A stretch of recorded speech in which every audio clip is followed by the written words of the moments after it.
할렐루야. 2024년 새해가 밝았습니다. 오늘 그 첫 번째 주일, 주 예수의 축복의 이름으로 모인 여러분들을 주의 이름으로 환영합니다. 오늘 여러분과 함께 풍성케 하시는 예수 생명 전하는 성도라는 제목으로 하나님의 말씀 나누기를 원합니다. 여러분, 2024년 새해가 밝아 벌써 7일째가 되었습니다. 믿겨지십니까? 엊그제가 새해 같았는데 벌써 7일이 지났습니다. 새해가 밝아 모든 사람들이 덕담을 하고 또 새해 인사를 하고 그러면서 새해를 즐겁게 맞이하지요. 어떤 사람들은 그 첫 번째 1월 1일에 해를 맞으려고 몇 시간씩 운전을 해서 한국에서는 동해안에 또 미국에서는 일출 아주 좋은 곳에 가서 떠오르는 태양을 본다고 합니다. 사실 어제 해가 그 해고 오늘 해가 그 해일 텐데 왜 사람들은 그 떠오르는 첫날의 태양을 보러 먼 곳까지 가서 그 수고를 할까요? 아마도 거기에 의미를 두고 싶은 것이고, 그리고 의미를 두는 사람은 그 날이건 그 해이건 다른 때보다 값지고 의미 있는 일을 할 수 있을 것은 분명한 것입니다. 새로운 출발에는 새로운 각오가 필요합니다. 그리고 새로운 다짐과 헌신에 대한 약속을 확인하면서 우리는 한 해 한 해 나아가는 것입니다. 성경은 새롭게 시작하는 이야기로 가득 차고 넘칩니다. 하나님의 창조 이야기가 창세기의 첫 번째 나옵니다. 세상이 시작하는 이야기, 그리고 그 이후에 많은 사람들의 이야기들 속에서 한 번도 가보지 않았던 두렵고 떨리나 새롭게 여는 그 시대와 그 창조의 하나님의 그 분명한 그 마음을 받아서 출발하는 이야기가 가득 차 있습니다. 그러므로 2024년 첫 해를 시작하는 이 첫 주는 오늘 우리에게 새로운 다짐과 새로운 결심을 하기에 유익하며, 그리고 반드시 우리 가운데 이런 다짐으로 주님께 나가야 될 줄로 믿습니다. 하나님은 공평하십니다. 누구에게나 똑같은 2024년을 우리에게 허락하십니다. 이제 그 똑같이 허락한 하나님의 은혜를 우리가 어떻게 준비하고 받아들이냐에 따라서 우리의 결과는 완전히 달라질 것입니다. 자, 이제 새롭게 받은 이 새해 어떤 마음, 어떤 각오로 이 한 해를 시작하면 좋을까요? 저는 오늘 여러분과 함께 우리 왼쪽에 오른쪽에 보이시는 2024년에 우리 교회 표를 중심으로 이렇게 살아갑시다라는 제목으로 말씀을 나눕니다. 풍성케 하시는 예수 생명 전하는 교회라고 하는 것입니다. 오늘 여러분, 우리가 이 2024년을 우리는 어떤 마음으로 살아야 될까? 첫째는 기대하며 살아야 합니다. 따라합시다. 기대하며 삽시다. 미래에 대한 소망과 기대가 없는 사람은 죽은 사람과 같습니다. 여러분에게 새해에 주실 하나님의 풍성하심을 여러분 기대한다면, 그리고 기대하기에 기도한다면 하나님의 분명한 응답을 여러분은 받으실 수 있습니다. 사람은 기대한 만큼 성장하고 소망만큼 자라난다고 합니다. 그러므로 사랑하는 자녀가 있다면 자녀에 대한 무한한 기대를 하십시오. 자녀를 통해서 하나님께서 역사하실 것을 여러분이 기대한다면 반드시 기도할 수 있을 겁니다. 어느 날 우리 어떤 권사님이 저에게 그런 얘기를 하더라고요.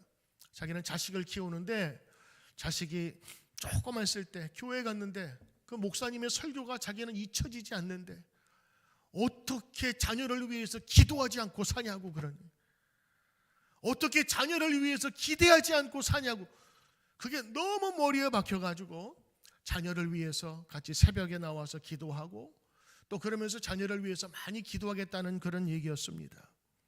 여러분, 그렇습니다. 자녀 사랑하시지요? 그렇다면 여러분 자녀에 대한 기대를 가지고 기도를 끊임없이 하셔야 됩니다. 기대한 만큼 성장하고 기대한 만큼 자라나게 되는 것입니다. 새해 2024년에 자녀에 대한 기대, 여러분 비즈니스에 대한 기대, 여러분 가정의 기대, 때로는 여러분 새로운 신분에 대한 기대, 새로운 사업을 두고 기대, 모든 기대가 여러분 가운데 충만하시기를 축복합니다. 성경은 이 소망에 관한 이야기로 가득 차 있습니다. 여러분들이 성경에서 이제 우리 계속적으로 성경 볼 테지만 성경에서 이번 올해 여러분 눈여겨봐야 될 그런 스토리들이 몇 가지가 있는데 바로 환난과 어려움, 광야 같은 생활 속에서 하나님의 인도와 도우심으로 복된 인생을 사는 성도들을 보게 하는 것입니다. 대표적으로 아브라함, 그는 우상을 섬기는 집안에서 자라났습니다. 그것으로 인생 아마 마칠지도 모르겠습니다. 하나님께서 그를 부르시고 믿음의 조상으로 세우시겠다 약속하시고 자녀에 대한 축복대로 살았게 되었습니다. 요셉은 중학생 때에 자기 형들에게 배신당하고 팔려갔습니다. 노예로 팔려가 비참한 인생을 살아갔습니다. 형에게 배신당했죠. 보디발의 아내에게 배신당했죠. 감옥에서 구해준다고 하는 사람 그에게 배신당하고 어려운 일이 있었으나 그를 그대로 하나님께서 세워주신 그 뜻대로 살게 된 이유가 하나 있었습니다. 바로 그것은 요셉을 통해서 하나님이 꿈을 주셨고 그 꿈을 잊지 않았던 겁니다. 그 꿈대로 기대대로 그는 온 가족을 구원할 수 있는 구원의 역할을 감당하게 된 겁니다. 모세 나이 80이 되도록 되는 일 없이 도망자의 삶을 살았던 사람입니다. 화려했던 왕궁 생활에서 추락하여서 미디안 광야에서 양떼나 몰던 자기 자식을 떠돌이라고 이름 붙일 만큼 자기 삶에 애정이 없었던 사람이었습니다. 그런데 하나님께서 그를 부르시니 그 민족을 그 당시에 가장 최고의 나라였던 에집트 강대국에서 자기 민족을 해방시키는 엄청난 일을 행하게 되지요.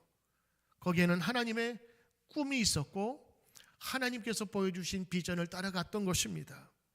여호수아, 모세가 죽은 후에 두려움과 염려와 걱정으로 시작한 지도자 길, 그러나 말씀 안에 행하라라는 주의 분명한 메시지를 듣고 그 메시지를 빗삼아갔던 여호수아는 선친이 이루지 못했던, 모세가 이루지 못했던 그 새 땅에 대한 정복 전쟁을 마치게 됩니다.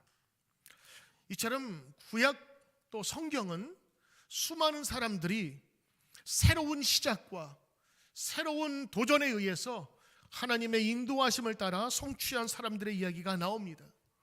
저는 여러분뿐만 아니라 우리 자녀들이 성경을 많이 읽었으면 좋겠어요.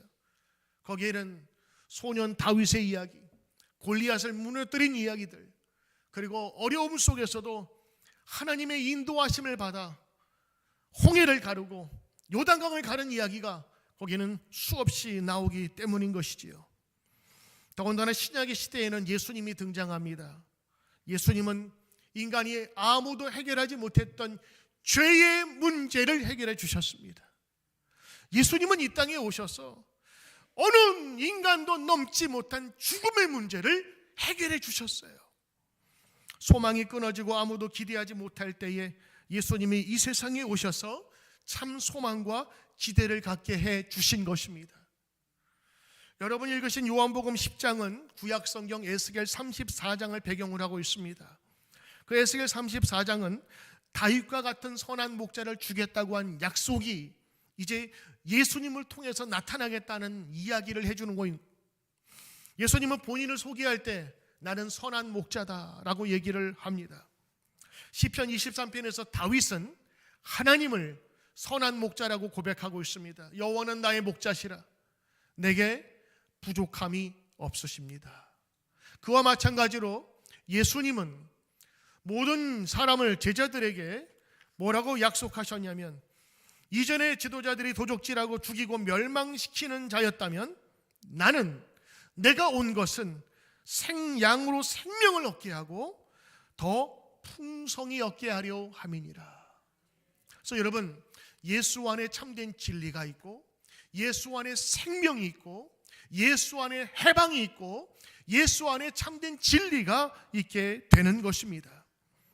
에스겔 34장에서 의롭지 못하고 성실하지 못한 목자들이 백성을 노략하고 도적질하고, 그리고 양을 보호하기는커녕 잡아먹고 가죽을 벗겨서 그들의 이익을 탐하였던 자라면, 예수님은 모든 이들에게 생명을 주시는 분으로 오셨다고 스스로 고백하고 있는 겁니다.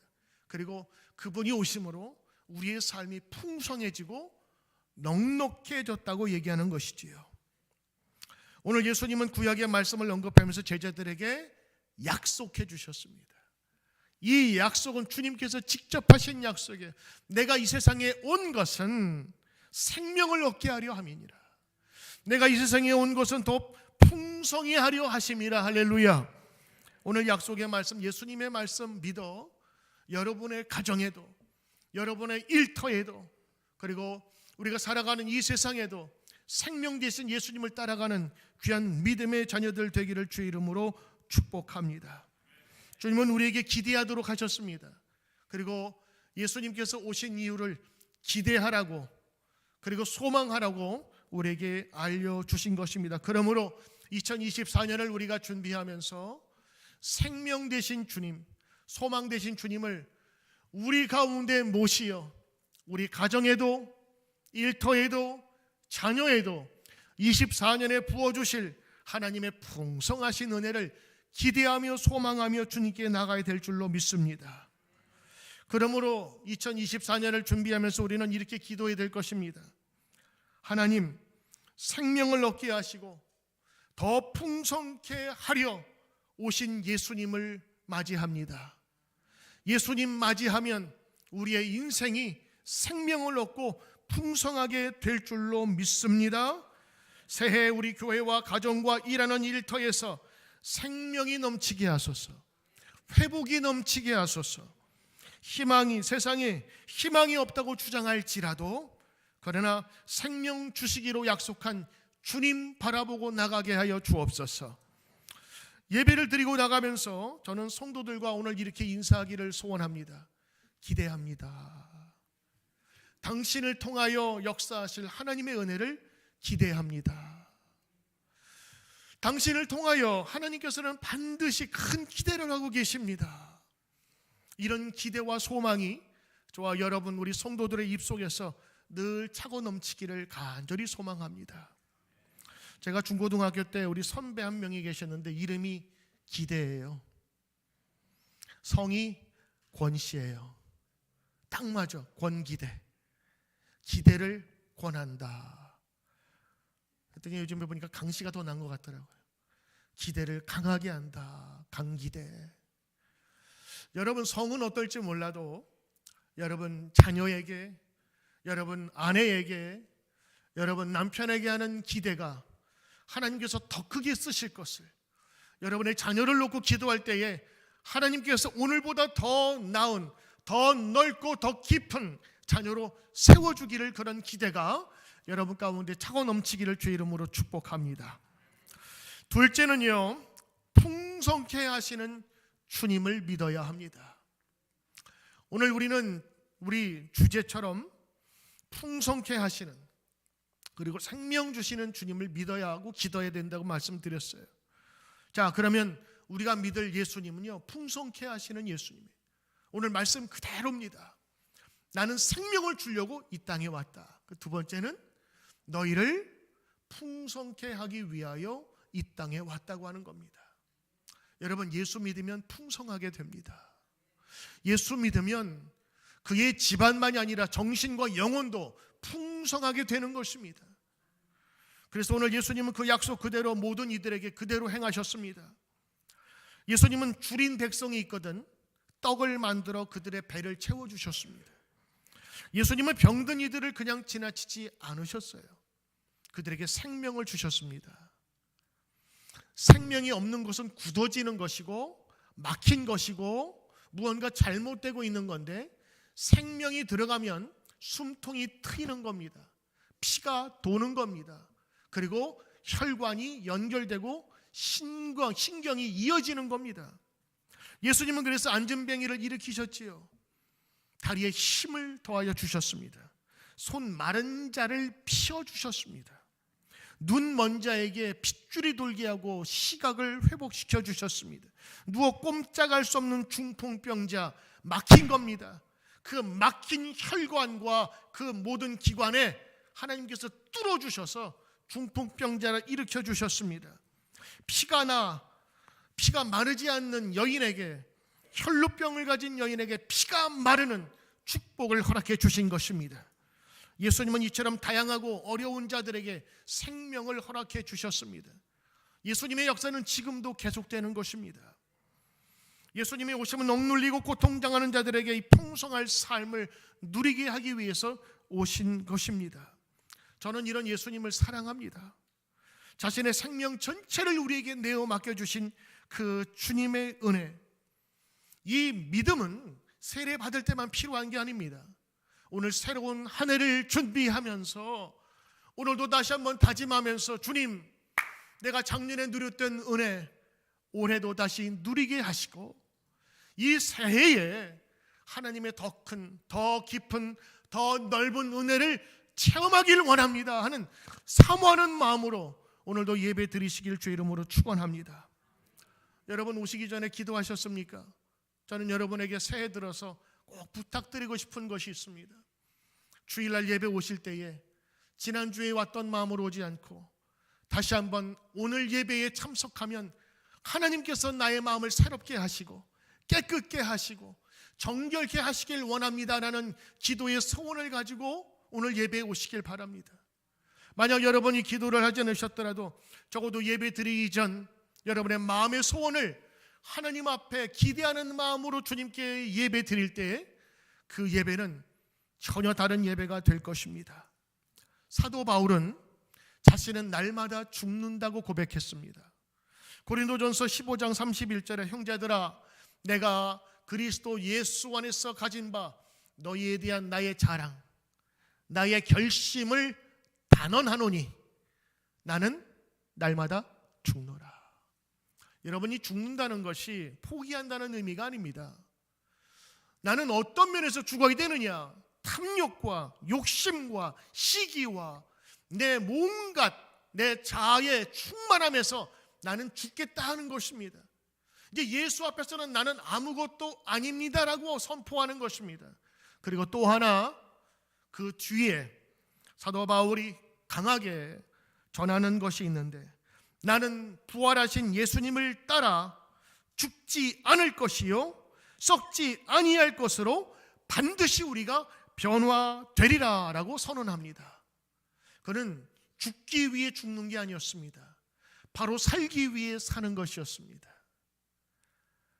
깨끗한 몸을 갖기 위해서 우리가 씻는 것처럼 영적인 자각을 매일매일마다 하는, 그런 의미에서 2024년을 맞이하면서 우리 가운데 기대를 가지고 하나님께 나아가는 것은 굉장히 중요한 일입니다.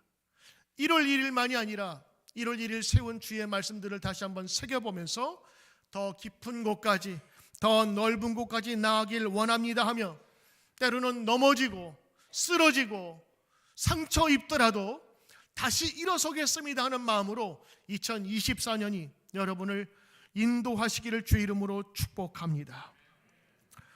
여러분이 교회의 지도자가 됐건 가정에서의 리더가 됐건 해야 할 일이 있다면 그건 더 나은 비전을 제시하는 겁니다. 어제보다 더 나은 새해, 어제보다 더 나은 새해를 하나님께서 풍성한 미래를 꿈꾸도록 예수님이 말씀하신 것처럼 우리 자녀에게 소망과 빛을 전해야 될 것입니다. 이런 격언이 있습니다. 슬퍼지고 싶으면 과거에 얽매여 살아라. 불안하고 근심에 가득 차고 싶으면 불안한 미래에 얽매여 살아라. 그러나 행복해지고 싶으면 지금 감사하라. 미리 두려움을 끌어당길 것도 없어요. 과거에 사로잡힐 것도 없어요.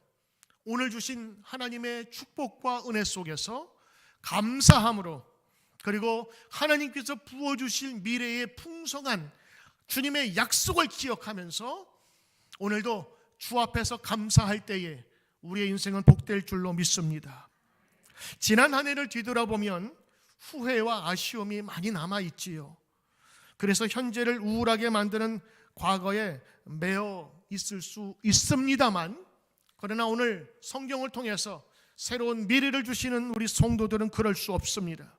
실패와 넘어짐으로 우리 인생을 붙들어 맬 수 없습니다. 여러분, 유명한 발명가 에디슨의 말을 여러분 기억하십니까? 그는 전구를 발명하기까지 수천 번의 실패를 거듭했습니다. 그리고 마침내 전구를 발명하지요. 에디슨이 유명한 것은 그가 전구를 발명해서 인류 역사의 흐름을 바꿔놨다는 데도 있지만, 에디슨이 유명한 것은 그가 삶을 대하는 태도가 달랐다는 거예요. 이런 겁니다. 그는 전기를 발명하기 위해서 수천 번 혹은 만 번 이상의 실패를 경험했어요. 근데 그 실패 후에 그는 이렇게 말했습니다. 나는 실패한 게 아니다. 나는 성공하지 못한 만 번의 방법을 찾은 것뿐이다. 우리들은 한두 번 실패하거나 넘어지면 이거 어떻게 살까, 어떻게 일어설까를 고민하고 때로는 수줍고 창피해서 일어나지 못하는데, 오늘 에디슨은요 당당하게 오히려 그 실패가 아닌 성공하지 못하는 이유를 깨달음으로 정의를 하더란 말입니다. 또 이런 말을 했습니다. 나는 절대 실망하지 않는다. 왜냐하면 그 어떤 실패라도 앞으로 나아가기 위한 새로운 한 걸음이기 때문이다. 여러분, 이 에디슨의 이 고백과 확신은요 성경의 인물들과 일맥상통합니다. 저들은 넘어졌으나 다시 일어설 수 있는 힘을 하나님께서 주신 겁니다. 베드로가 낙담하여서 고기 잡고 있을 때 예수님께서 12 제자들과 함께 앞에 나타나 그들을 부르셨죠. 그리고 맛있는 양식을 구워주시면서 그들을 먹이시고 이렇게 말씀하셨습니다. 베드로야, 이제 돌아오너라. 내 양을 치라. 내 양을 먹이라. 그러면서 낙담과 실패에 있는 제자들에게 다시 찾아가서 그들을 위로하시고 다시 그들의 권위를 회복시켜 주십니다. 엠마오 마을로 가던 실패한 두 제자, 낙담과 절망 중에 있는 그들에게 주님은 나타나셔서 그들과 함께 식사하시고 그들에게 새로운 힘을 더하여 주셔. 눈을 떠보니까 예수님이시네. 그리고 나서 힘을 얻어서 낙담과 실패의 골짜기로 가던 그들이 발길을 돌려서 다시 예루살렘으로 돌아가는 놀라운 일들을 우리가 경험하지 않습니까? 성경은 실패와 이런 어려움 속에서 다시 회복의 길로, 생명의 길로 이끄는 놀라운 일들을 우리에게 전해주고 있습니다. 2024년, 2023년보다 못하진 않을 겁니다. 그러나 우리에게는 주님이 도우시는 힘이 있습니다. 주님의 약속이 있습니다. 그 약속 붙들고 주님 앞에 나가야 될 줄 믿습니다. 성도들을 면담하고 신방을 하면 대체로 반응들이 이런 반응입니다. 한 해에 대한 새로운 기대와 소망보다는 걱정과 염려와 두려움이 많습니다. 먹을 걱정, 입을 걱정, 비즈니스 걱정, 염려, 자녀에 대한 두려움들. 목사님과 이야기를 나누어도 앞으로 기독교가 걱정이고 지금 코로나 사태로 인하여서 교회가 점점 어려워지고 있다는 얘기를 참 많이 듣습니다.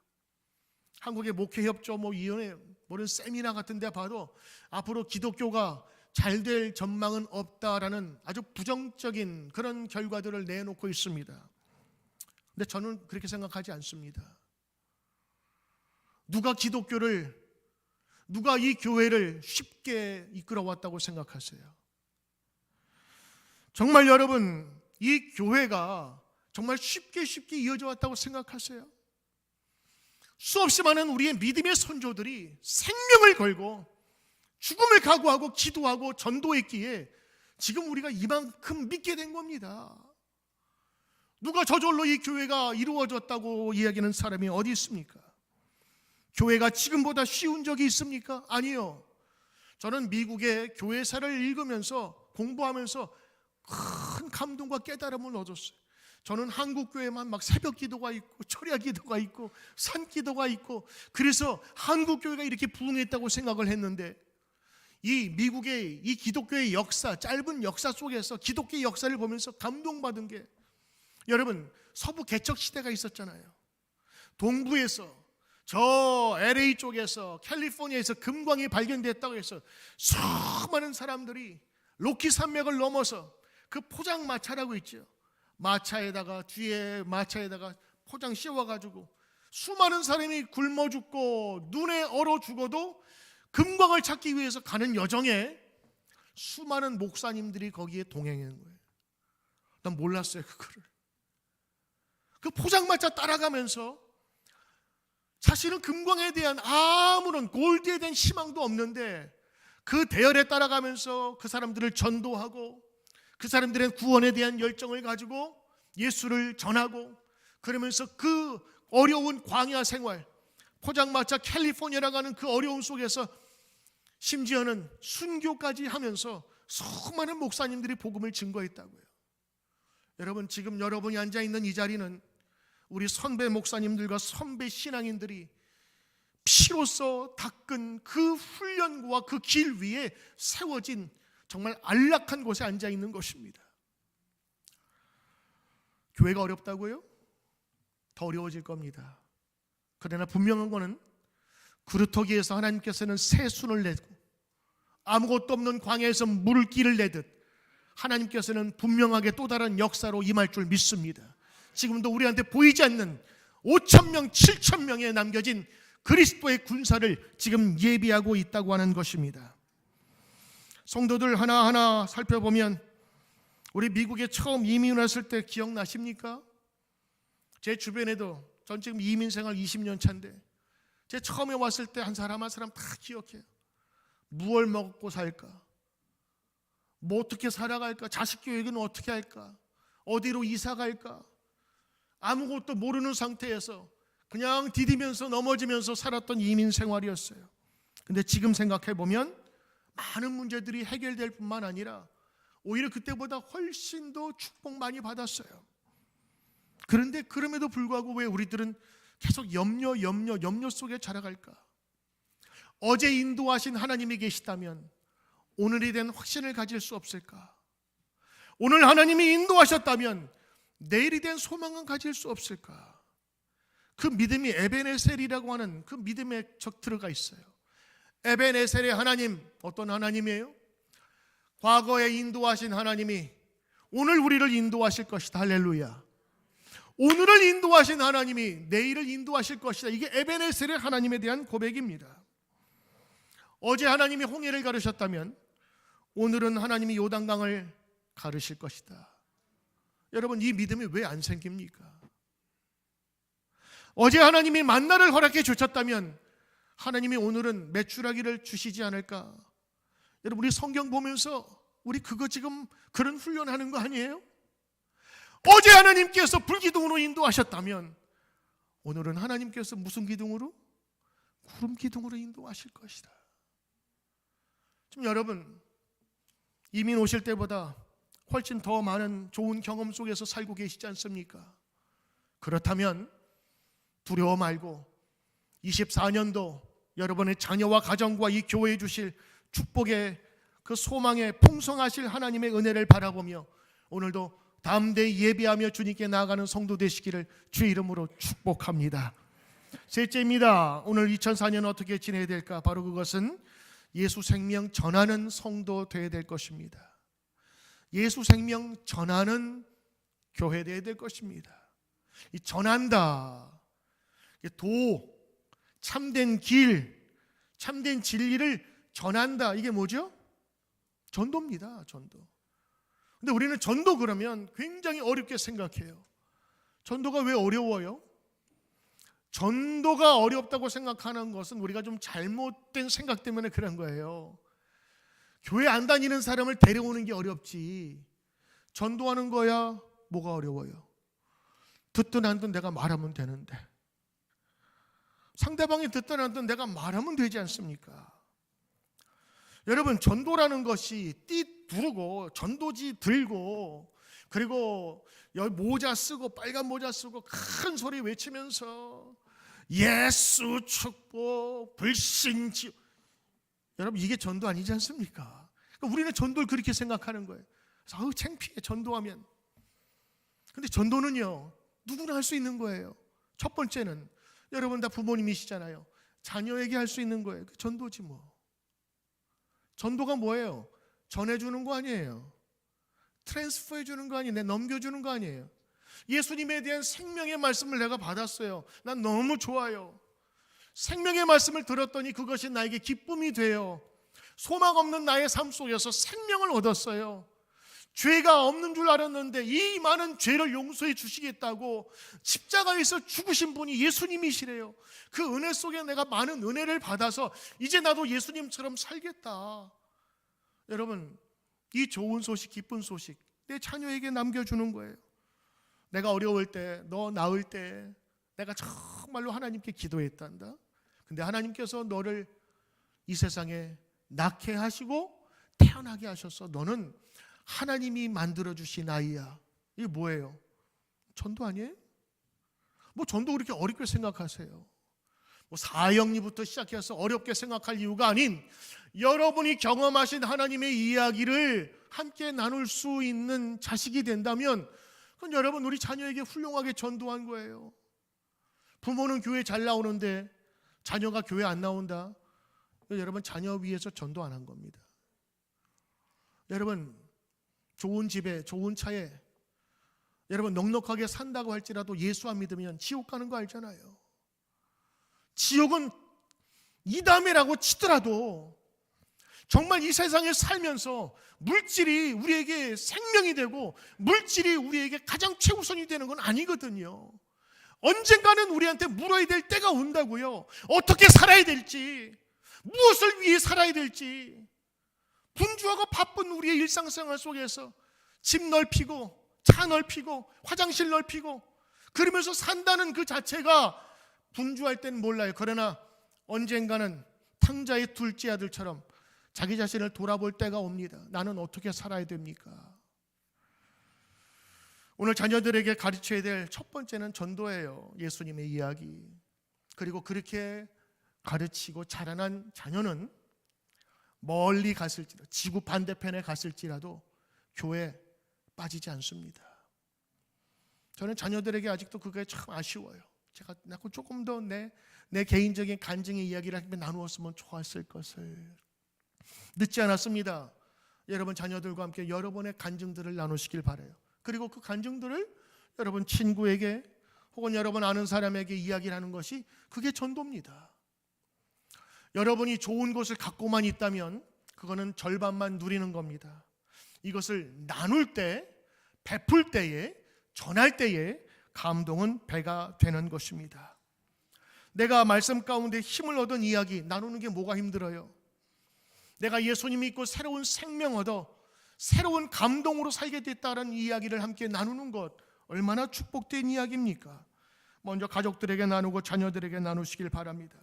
우리 교회 한 성도님은 자녀를 위해서 오랫동안 기도해 왔어요. 저에게도 기도해 달라고 부탁을 하기에 제 마음에 두고 늘 기도합니다. 가끔 제가 문자도 하고 그렇게 연락을 해요. 그런데 어느 날 갑자기 그 부모님과 함께 교회에 나오기 시작했어요. 여러분 그거는 우연이 된 게 아닙니다.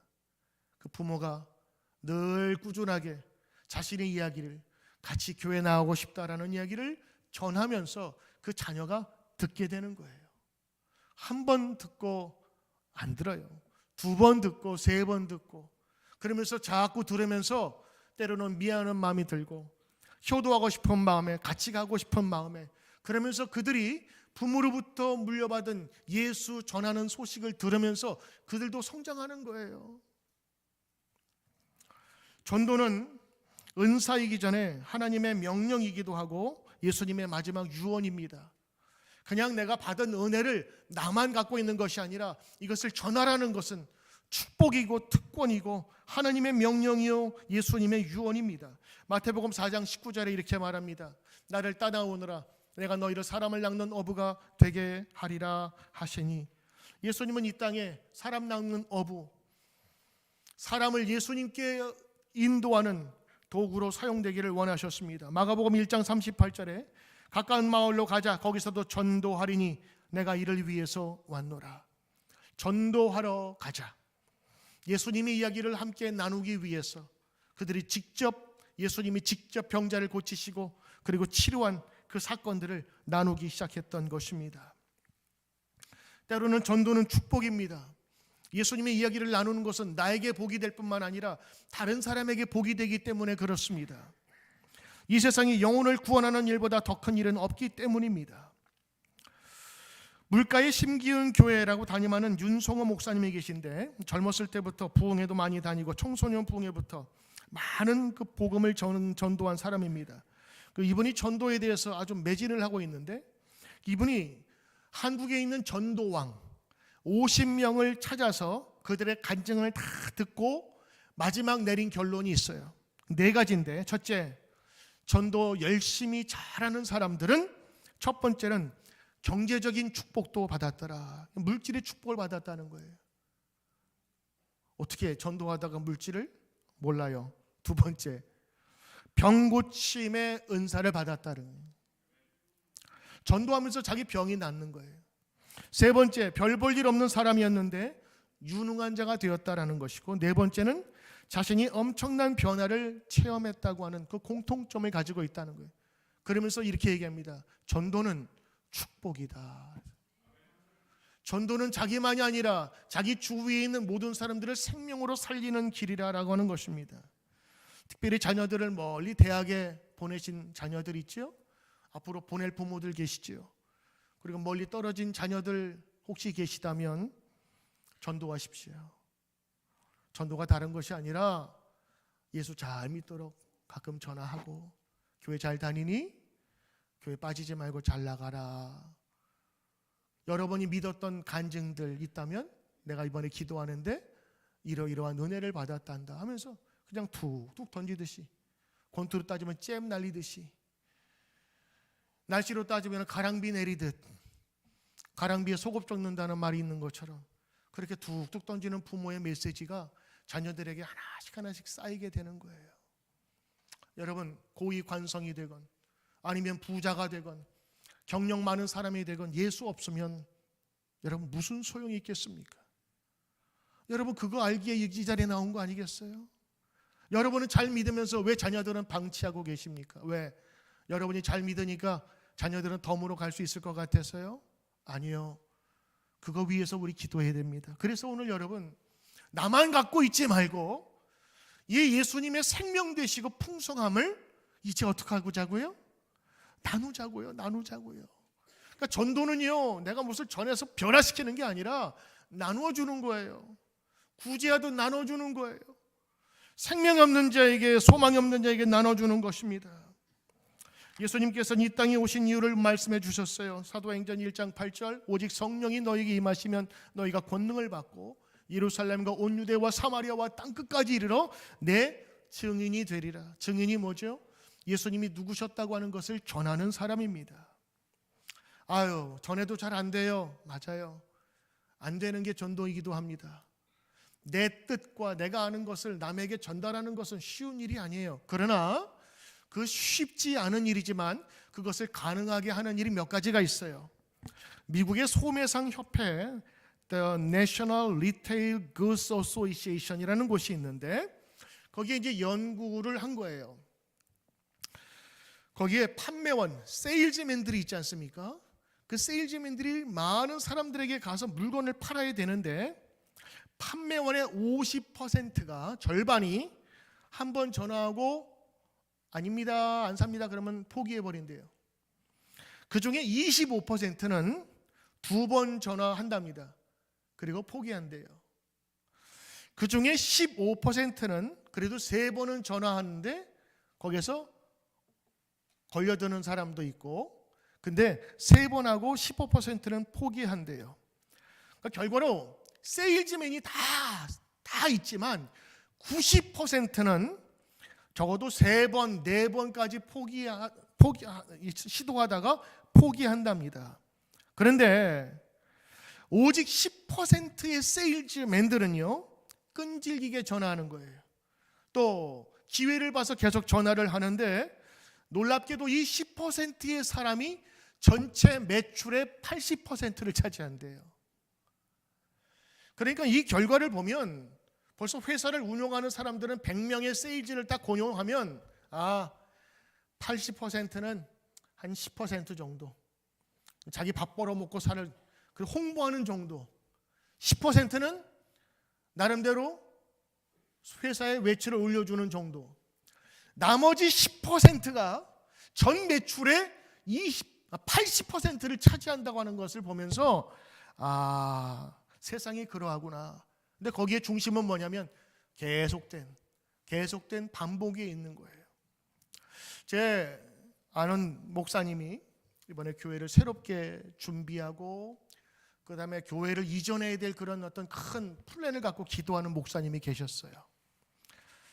이 목사님이 교회를 옮겨야 되고, 그러려면 교인도 설득해야 되고, 감리사도 설득해야 되고, 또 새로운 교회에 가야 되니 여러 가지 후원도 받아야 되고, 여러 가지 놓고 기도해야 되는데, 기도하던 중에 이쪽에서 막히고 저쪽에서 막히고 풀이 죽어가지고 어느 날 왔더라고요.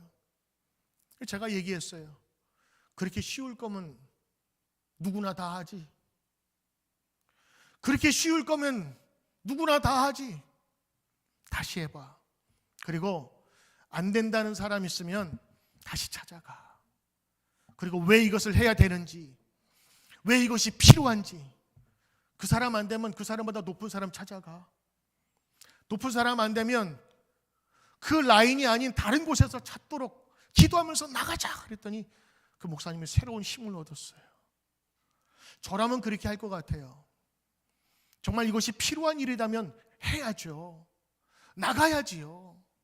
왜 주저해요? 여러분들이 그런 마음이 있다면 여러분 끝까지 하실 거예요. 만약 여러분이 자식이 아프다면 꼭 고쳐줄 의사가 있는데 그 의사 가서 한두 번 바쁘다고 얘야 의사가 바쁘단다 우리 죽자 그러겠어요? 나 같으면 그 집에 텐트 치고 좀 살려주십시오라고 하면서 예수님께 자기 딸 고쳐달라고 그 상에서 떨어지는 부스러기라도 주십시오 했던 그 여인의 믿음을 보시고 예수님 뭐라고 그러셨어요? 내 믿음이 귀하도다. 그러지 않겠어요? 사랑하는 성도 여러분, 오늘 여러분 24년에 저는 기대하기를 원합니다. 소망을 가지십시오. 분명히 하나님께서는 여러분을 향한 기대를 지금도 저버리지 않고 있습니다. 문제는 주님께서 생명으로 오셨다고 해도, 풍성케 하기 위해서 오셨다고 해도 믿지 않고 거부하는 여러분들의 문제가 있는 것이지, 주님께서는 이 땅에 지금도 기대를 갖고 계세요. 여러분을 기대를 갖고 계시다고. 그리고 부족한 이 목사를 통해서 여러분들에게 지금 예수님의 말씀을 지금 증거하고 있는 것입니다. 올 때는 여러분 그냥 와서도 괜찮아요. 그러나 가실 때에는 예수님이 나를 기다리고 계시고 나에 대한 기대를 하고 계시고, 그래서 내가 주님 앞에 이제 다시 한번 나가길 소원합니다라는 마음으로 오늘 이 교회를 벗어날 때에는 기쁨과 사명으로 충만한 얼굴로 돌아가시기를 주의 이름으로 축복합니다. 여러분 2024년이 밝았습니다. 기대 안 했던 사람은 기대하십시오. 하나님께서 어떻게 여실지를 기대하게 되면 그 사람은 기도하게 됩니다. 기대가 있는데 왜 기도 안 하겠어요? 기대가 없으니 기도할 힘도 없는 것이고 무엇을 해야 될지도 모르는 것이고, 교회는 다니긴 다니는데 어떻게 다니면서 섬겨야 될지도 모르고, 교회는 다니면서도 기쁨이 없는 그런 생활이 있다면 오늘 24년에 다시 한번 여러분 기도하셔야 됩니다. 말씀을 준비하면서 어떤 목사님 설교에 그런 제목이 있더라고요. 기쁨이 없는 믿음은 믿음이 아니다. 주여. 제가 보니까 뜨끔해요. 왜? 내가 너무 습관적으로 생활하지 않았나? 2024년 하나님께서 정말 이 평화의 땅에, 안전한 땅에, 먹을 것 풍부한 땅에 나의 생명을 주시고 가정을 주셨는데 정말 나는 기쁨과 소망을 가지고 살아갈 수 있는가? 사랑하는 성도 여러분, 2024년 여러분에게 똑같이 주어졌습니다. 그러나 똑같은 24년이 아닙니다. 여러분이 기대하시고 기도하시면서 풍성케 하실 하나님의 은혜를 사모하며 주님께 나아가실 때에 오늘 2024년에 놀라운 일들이 간증으로 이어질 줄 믿습니다. 기도합니다.